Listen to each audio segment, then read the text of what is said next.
سلام، من ماهسوام و امروز میخوام از یک کتاب متفاوت برات بگم.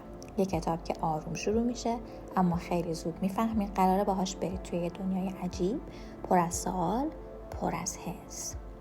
اسم کتاب غول مدفونه. نویسندش هم کسی نیست جز کازوئو ایشیگورو، برنده نوبل ادبیات، و مثل بقیه کاراش این یکی هم قراره یه سفر غیر منتظره باشه، اما نه فقط توی جاده، توی دل خودت.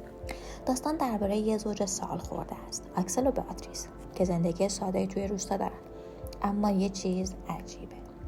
هیچکس اونجا چیزی از گذشته‌اش درست یادش نمیاد. انگار یه مه سنگین روی ذهن همه نشسته.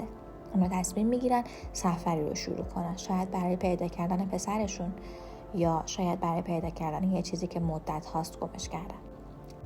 و همین سفر کم کم تبدیل میشه به یه مسیر پر از آدم‌های مرموز، سوال‌های بی جواب و گذشته‌ای که هی خودشو نشون میده اما واضح نمیشه.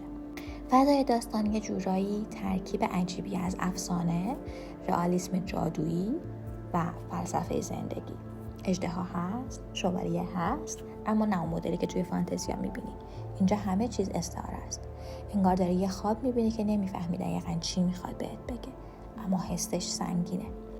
غول مدفون بیشتر از این که درباره یه ماجراجویی باشه، درباره فراموشی، بخشش، خاطره و درد گذشته هاست.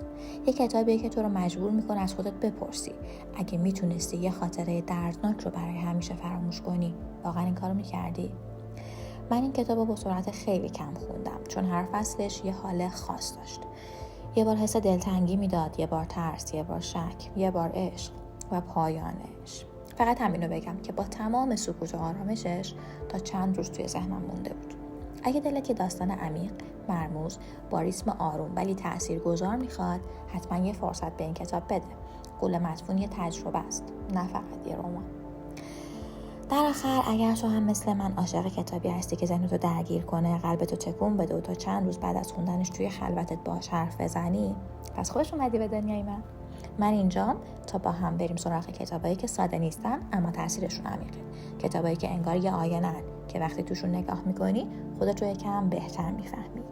اگه دلت میخواد هر هفته با همچین کتابایی آشنا شی، اگه دوست داری یه جای امن و پر از داستانای واقعی و عجیب برای خودت داشته باشی، پس حتما توی کانال من بمون. دکمه سابسکرایب رو بزن، زنگوله رو هم بزن که هیچ ماجرایی رو از دست ندی. من ماهسوام و اینجا جاییه که قراره با هم از دل داستان‌ها یکم بیشتر خودمون رو پیدا کنیم.